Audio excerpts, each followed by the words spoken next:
Le DAF Fresh Morning, c'est 104.5 tonnes de bonne humeur. Tous les matins sur Urban FM. La meilleure radio de la capitale. La meilleure radio de la capitale.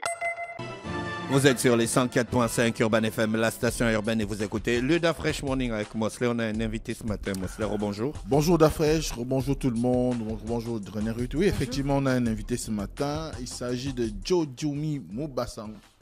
Mobasango, qui est ancien chargé de mission à la présidence de la République, ancien conseiller municipal au premier arrondissement de la commune de Libreville, ancien porte-parole du candidat Ali Bongo à l'élection présidentielle de 2016, mais également ancien porte-parole du Parti démocratique gabonais.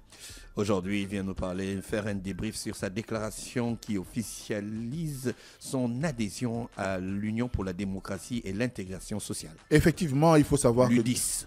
Effectivement, le parti politique dirigé par Hervé Patrick Opianga, qui est membre de la majorité. Et il va se dire que le Djodjoumi Mobasango fait quand même un cap, parce qu'en 2022, notamment le jeudi 25 août 2022, il avait fait connaître sa démission, et aujourd'hui, il est revenu pour pouvoir adhérer à l'UDIS après avoir eu plusieurs contacts dans l'opposition, des sorties médiatiques, et c'est pourquoi on l'a invité aujourd'hui, pour comprendre quelle est aujourd'hui la valeur de ce nouveau positionnement ou bien de cette adhésion à l'UDIS. Monsieur Mobasango, bonjour. Bonjour. Merci d'avoir accepté notre invitation. Alors, vous avez fait une déclaration sur votre entrée dans le parti politique qui s'appelle l'UDIS. Quelles sont vos motivations quand on sait que vous étiez un grand acteur de politique, membre du Parti démocratique gabonais?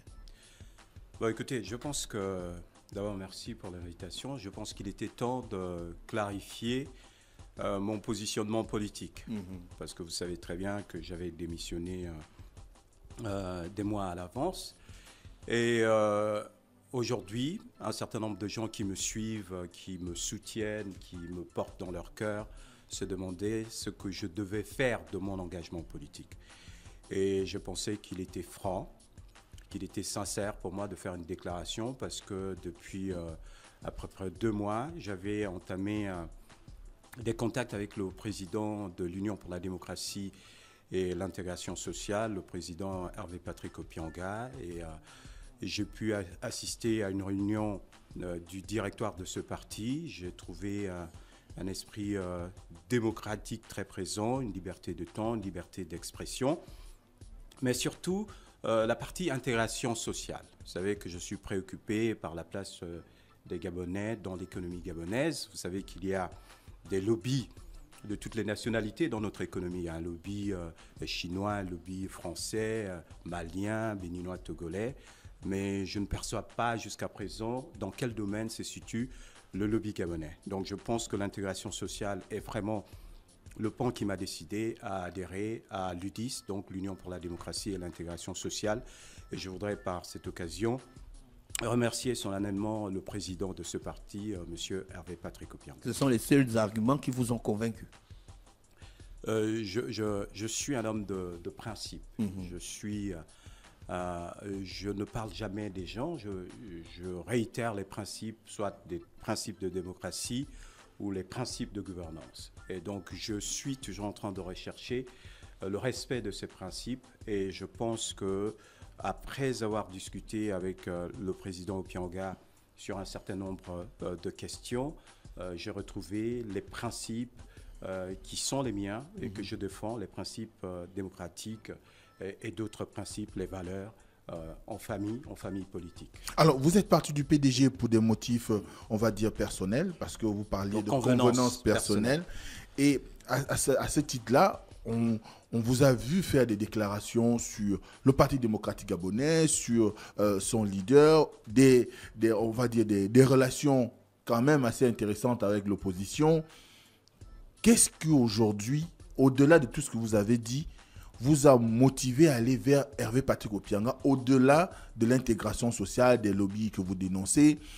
Est-ce qu'il y a autre chose qui ne vous a peut-être pas satisfait dans les contacts que vous aurez eus avec Barreau Chambrier, Paul-Marie Ngonjou et bien d'autres personnalités de l'opposition? On se rappellera que lors d'une déclaration ou une manifestation de RPM, on vous a vu présent aux côtés de Barreau Chambrier.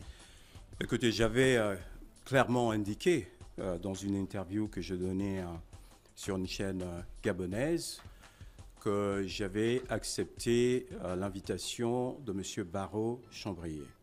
Parce que je connais Roselyne Chambrier, c'est une amie, parce que quand je suis allé aux États-Unis pour ma formation sur le leadership, quand je suis revenu, je devais faire une conférence de restitution sur l'entrepreneuriat social. Il me fallait un économiste. M. Barreau Chambrier avait accepté de se prêter au jeu. Donc, 12 ans plus tard, lorsqu'il m'invite, j'accepte de venir. Et j'avais indiqué dans cette interview que je n'avais pas eu plus de contact avec lui que cette photo qui a été médiatisée dans la presse gabonaise.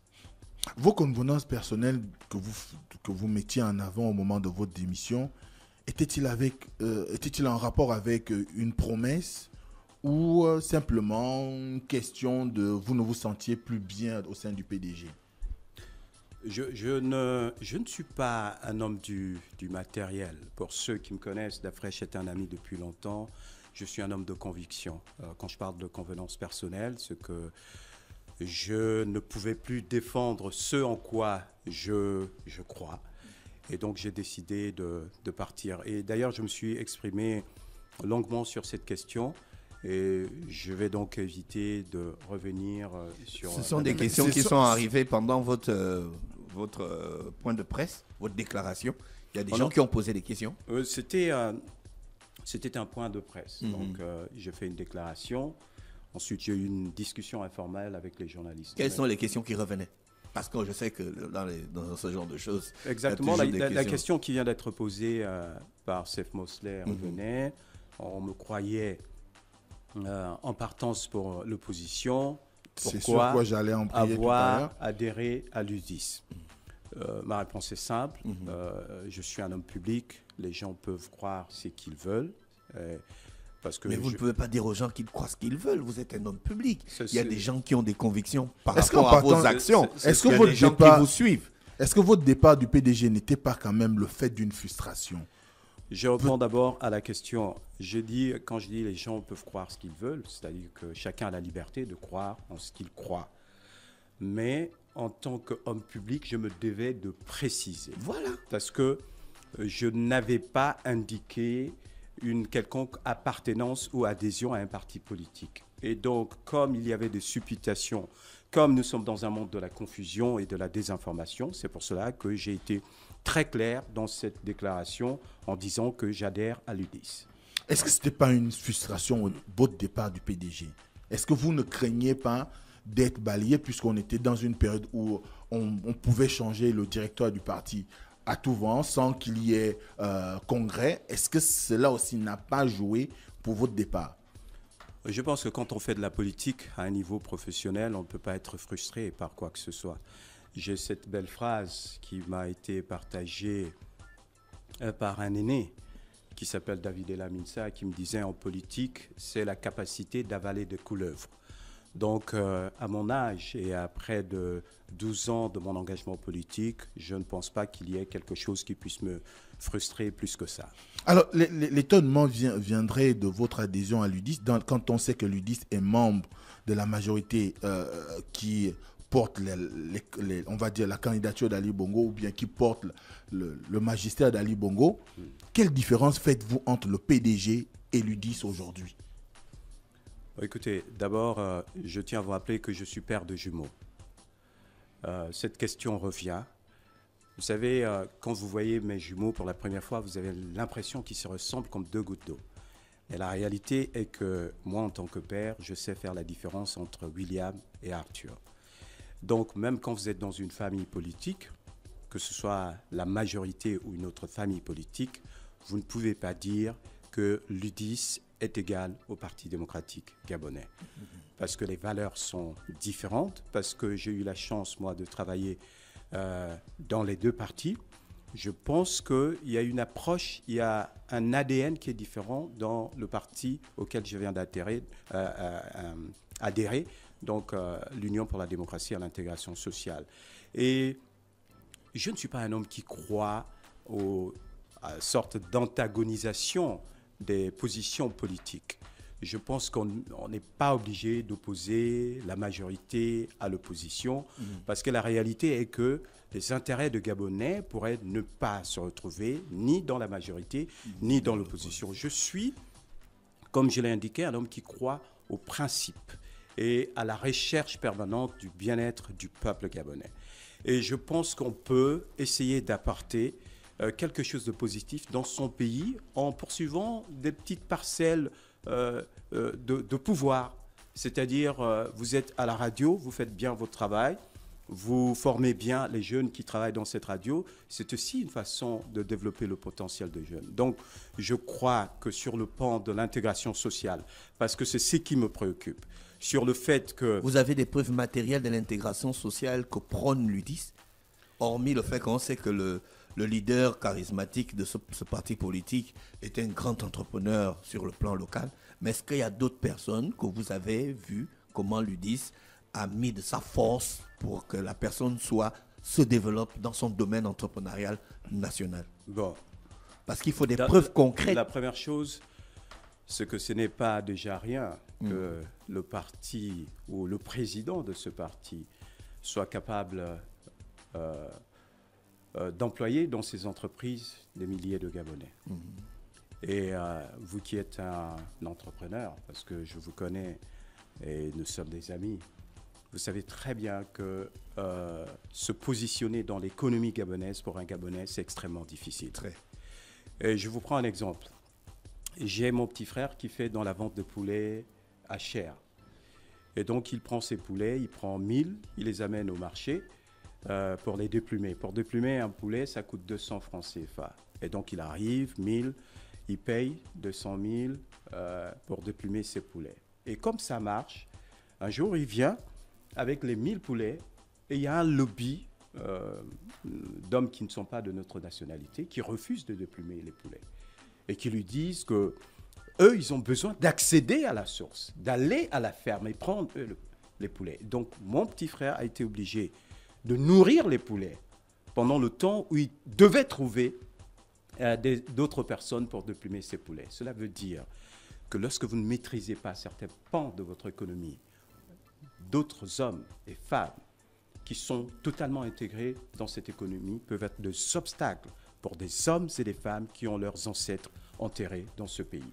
Et donc je pense très sincèrement que le débat politique ou le combat des hommes politiques doit être d'abord un combat économique. Et j'ai perçu dans le président de l'Union pour la démocratie et l'intégration sociale cette volonté d'absorber le chômage de notre pays à travers ses entreprises, mais aussi de mettre en place des activités génératrices de revenus en direction des hommes et des femmes qui sont dans les différents quartiers et qui sont membres de ce parti. Donc j'invite celles et ceux qui me suivent depuis de nombreuses années à pouvoir me rejoindre dans cette aventure et à travailler ensemble à matérialiser cette vision de l'intégration sociale. Voilà.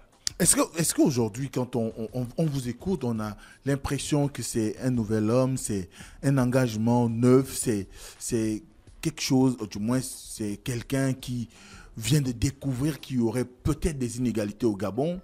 Quand vous avez été au Parti démocratique gabonais, pourquoi n'avoir pas mené ce combat de l'intérieur? Je vous ai indiqué que j'avais démissionné pour convenance personnelle. Et si ça tient quand même de quelque chose. Vous me suivez depuis de nombreuses années. Vous savez très bien que j'ai une liberté de ton et une liberté d'expression. Vous savez très bien que même quand j'étais au palais, en tant que conseiller du président de la République, j'ai toujours exprimé quand même des opinions qui tendaient à valoriser le Gabonais. Quand on est dans un parti politique, la discussion se passe à l'intérieur du parti politique.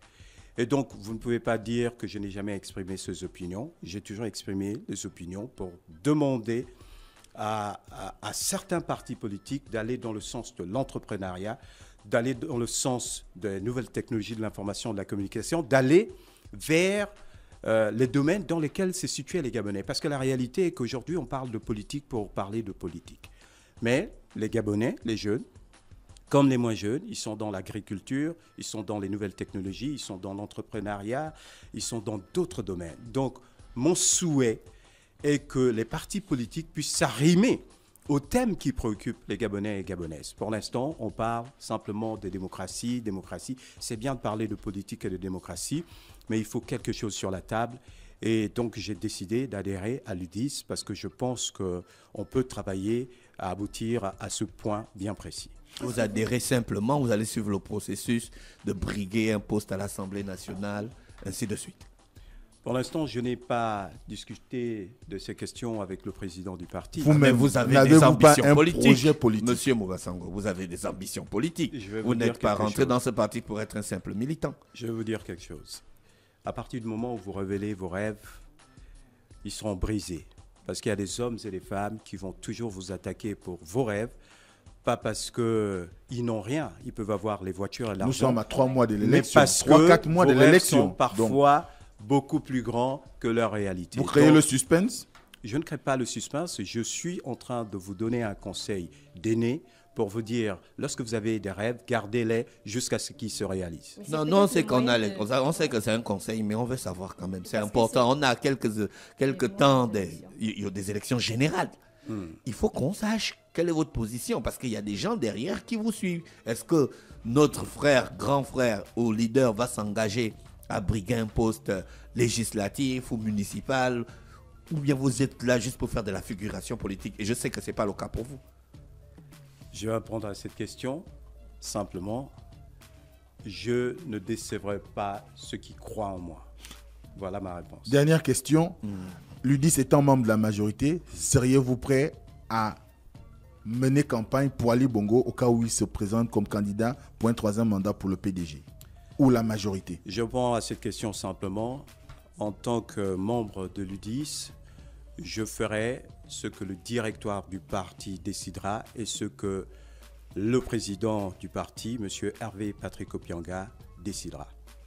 Merci. Je rappelle qu'on recevait M. Diodomi Moubasango, membre de l'UDIS, qui venait donc nous faire un débrief sur sa déclaration qui officialise son adhésion à l'Union pour la démocratie et l'intégration sociale ce matin sur les 104.5 Urban FM, la station urbaine. Lundi, c'est la fête du travail, Moslin. Un mot pour les travailleurs que tu connais? Un mot pour les travailleurs que je connais, que nous sommes tous. Simplement que pour ceux qui sont, par exemple, à la fonction publique, que l'État essaye un tout petit peu de revoir un certain nombre de situations, notamment les situations administratives des agents. On a déjà revu ta situation administrative? Jamais, je suis stagiaire. 10 ans de stage, donc tu comprends que l'efficacité... Et tu es content de la fête du travail? Je fais pas la fête le 1er mai à cause de tout ça. Parce que nous sommes aussi dans un secteur où il y a très peu de reconnaissance. L'éducation, c'est à peine si on arrive à donner des médailles aux enseignants par rapport au travail abattu, par rapport à l'abnégation qui est la leur. Il y a des enseignants qui souffrent dans un certain nombre de zones du Gabon. On vous envoie, vous avez vu derrière moi les images d'Ibunji, où pour aller là-bas, c'est un calvaire. Donc, à un moment donné, il faudrait que l'administration, surtout qu'on a un nouveau Premier ministre qui a convoqué dernièrement la haute administration pour qu'elle soit le bras séculier du gouvernement, on aimerait que ça commence par la gestion de la question des situations administratives des agents publics. Ensuite, pour le privé, qu'on ait des entreprises qui prennent en compte l'inflation qu'il y a aujourd'hui pour essayer un tout petit peu de soulager les ménages, pour permettre à ce que les populations puissent arriver quand même à s'en sortir, parce qu'ailleurs on voit des bouquets sur le plan fiscal qui sont offerts aux populations, on voit des augmentations de salaire, on voit le blocage d'un certain nombre de prix par rapport à certains produits. Donc il faut aujourd'hui qu'il y ait des mesures qui permettent aux travailleurs de se sentir plus ou moins en mesure de jouir des efforts qu'il fournit au quotidien pour l'avancée aussi bien de l'administration que des entreprises où certains travaillent. René Ruth, qu'est-ce que tu vas dire aux femmes qui travaillent? D'abord, de ne pas se laisser faire, parce qu'on a beaucoup de femmes qui sont passionnées mais qui n'arrivent pas à s'investir parce que pour elles se disent peut-être qu'une femme doit seulement aller dans un bureau à la fonction publique ou encore au privé. Donc de dire à toutes ces femmes qui sont passionnées de se lancer dans des activités, de ne pas attendre forcément tout du gouvernement, et aussi de commencer un peu et à la suite je pense que ça va prendre avec des formations et avec des entreprises qui vont peut-être miser sur elles. D'accord, merci. Voici l'horoscope des auditeurs. On se retrouve mardi lorsqu'il sera exactement 7h. Le DAF Fresh Morning, c'est 104.5 tonnes de bonne humeur. Tous les matins sur Urban FM. La meilleure radio de la capitale. La meilleure radio de la capitale.